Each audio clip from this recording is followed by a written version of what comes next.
Voter list verification বা হিয়ারিংয়ের notice পেয়ে অনেকেই বেশ চিন্তায় পড়ে গেছেন, তাই না? কিন্তু ঘাবড়ানোর কিছু নেই। চলুন আজ আমরা নির্বাচন কমিশনের এই হঠাৎ নিয়ম বদলের বিষয়টা একদম সহজ করে বুঝে নিই। পশ্চিমবঙ্গ জুড়ে অনেকেই এখন এই ভোটার তালিকা যাচাই নিয়ে বেশ উদ্বেগে আছেন, আর তার কারণও কিন্তু যথেষ্ট। এই তো কদিন আগেই তো কাজটা শুরু হলো, আর এর মধ্যে অসম্ভব বিভ্রান্তি। মানে হঠাৎ করে নিয়ম বদলে যাচ্ছে, অ্যাপ ঠিকমতো কাজ করছে না, ভুল তথ্য ছড়াচ্ছে, আর এই সবের ফলে কনকনে ঠান্ডার মধ্যে ব্লক অফিসগুলোতে কি বিশাল ভিড়। তো প্রশ্ন হলো, ঠিক কী কারণে এত মানুষকে এই অনিশ্চয়তা আর হয়রানির মধ্যে পড়তে হচ্ছে? সবচেয়ে কষ্টকর ব্যাপার কোনটা জানেন? বয়স্ক মানুষদের হয়রানি। দেখুন, নির্বাচন কমিশনের নিজের নিয়মে বলছে যে ৮৫ বছরের বেশি বয়সীদের ভেরিফিকেশনের জন্য বাড়িতে যেতে হবে, কিন্তু বাস্তবে হচ্ছেটা কি?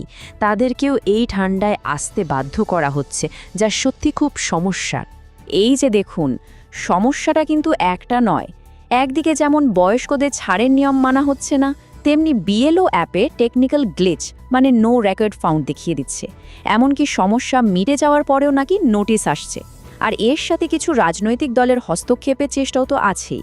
তো এই সব সমস্যার মুখে পড়ে নির্বাচন কমিশন শেষ পর্যন্ত কিছু বিষয় স্বীকার করেছে, আর একটা বড়সড় সরলীকরণের কথা ঘোষণা করেছে।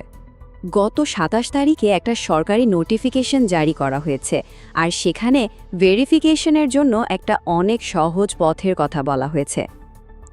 তো এই নতুন সমাধানের একেবারে কেন্দ্রে রয়েছে ২০০২ সালের ভোটার তালিকা। এটাই কিন্তু এখন মূল বিষয়, কারণ এই লিস্টটা একটা বেশ শক্তিশালী প্রমাণ হিসেবে কাজ করবে। আর নতুন পদ্ধতিটা দেখুন, কি ভীষণ সোজা। স্রেফ 4টে স্টেপ। প্রথমত, ২০০২ সালের ভোটার লিস্টে নিজের বা পরিবারের কারো নাম আছে সেই পাতাটা খুঁজে বের করতে হবে।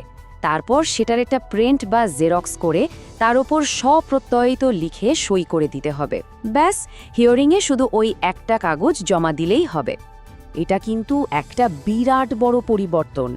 ভাবুন একবার, যদি ২০০২ সালের লিস্টে পরিবারের কারো নাম থেকে থাকে, তাহলে শুধু ওই একটা সেলফ অ্যাটেস্টেড কাগজই যথেষ্ট। আগের ওই ১১টা ডকুমেন্টের লম্বা লিস্টের আর কোনো দরকারই নেই। কিন্তু একটা প্রশ্ন থেকেই যায়, যদি কারো কাছে ২০০২ সালের এই ডকুমেন্টটা না থাকে, তাহলে কি হবে? হ্যাঁ, এটা একটা খুবই স্বাভাবিক চিন্তা, বিশেষ করে যাদের কাছে পুরনো পারিবারিক নথি নেই, তাদের জন্য তো বটেই। নির্বাচন কমিশন একদম পরিষ্কার করে দিয়েছে যে অন্য বৈধ ডকুমেন্টও চলবে, যেমন ধরুন পার্মানেন্ট রেসিডেন্স সার্টিফিকেট বা সরকারি কোনো বাড়ির কাগজ, মানে প্রধানমন্ত্রী আবাস যোজনা বা বাংলা আবাস যোজনার কাগজ। শুধু তাই নয়, এমনকি নিজের বা ছেলে মেয়ের স্কুলের যে কোনো ক্লাসের সার্টিফিকেট বা মার্কশিটও কিন্তু এখানে একটা দারুণ কাজের প্রমাণ। আচ্ছা, তাহলে এই সব নিয়ম বদলের পর শেষ পর্যন্ত ব্যাপারটা কি দাঁড়ালো? কমিশন কিন্তু খুব স্পষ্ট করে বলে দিয়েছে যে ব্যাপারটা হালকাভাবে নেওয়ার নয়। ভোটার লিস্টের নাম রাখতে হলে একটা বৈধ ডকুমেন্ট দেখানো মাস্ট, না হলে কিন্তু ফাইনাল লিস্ট থেকে নাম বাদ চলে যাবে। তাহলে মূল কথা কি? প্রথমত, নোটিশ পেলেই আতঙ্কিত হওয়ার কিছু নেই, শান্ত থাকতে হবে, আর আগে থেকে সঠিক ডকুমেন্টটা রেডি করতে হবে।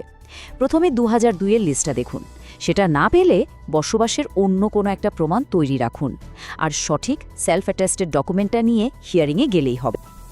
আসলে পুরো ব্যাপারটা কিন্তু নির্ভর করছে প্রস্তুতির ওপর। তাই সময় থাকতে নিজের আর পরিবারের সবার কাগজপত্রগুলো গুছিয়ে রাখাটা খুব জরুরি। শেষ প্রশ্নটা হলো, আপনার সব নথি কি তৈরি?